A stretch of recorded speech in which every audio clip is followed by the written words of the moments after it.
standing with Chris Early, who's the VP of M-Player. How you doing? Good. Good to see you. Thanks for coming. Thanks for having us down. You bet. This is a pretty cool space you got here. Yeah, it's new for us. We did it at the beginning of this year, went a little wild with it. Well, tell me a little bit about M-Player. Well, we formed about 5 years ago. A guy known in the game industry, Brian Moriarty, he and a couple other guys got together with the idea of making a game service where people could meet up and play online. Cool. We launched with Quake and Command & Conquer and Warcraft. We thought we were all going to be rich at the beginning. We were charging $20 a month for people to come on and play. But by the time February of the next year rolled around, we realized that the real key for the players was going to be free. Sure. So we went to an advertising-supported model. And since then, we've rocketed from 25,000 members to 7.5 million. Really what we've become good at is making communities around the game. And there's a whole bunch of technology built into our client that lets you have fun playing with other people. Right. But it's the players that make it fun to play. And having enough of them around and of enough varying abilities that you can play with and against is what makes it a great time. We cover the game side of things, so I'm kind of curious to find out how the Hear Me technology that you guys are developing is improving gameplay experience. Well, the best example I can give for that is you play games in your office? Yes. And are you quiet when you play games? No.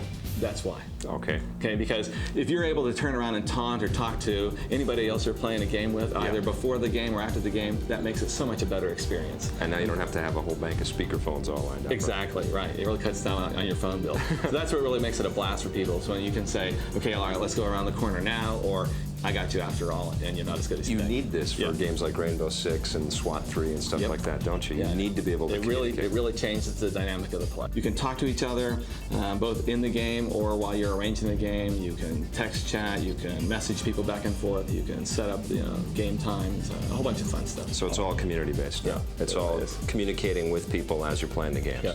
The way we try to structure it is there's something there for the skilled player, and there's something there for everybody who just wants to participate as well. Well, how many games do you guys have on M-Player? Now there's over 130 different games. That's not bad. Yeah, from all walks, from the action games, to strategy games, role-playing games, and even classic games, card games, checkers, things like that. Those are hugely popular, aren't they? They are. Yeah. They are. The really interesting thing is when you end up with somebody who finds out about us from the classic game, and Thelma from Iowa, is in there with going to mess you up.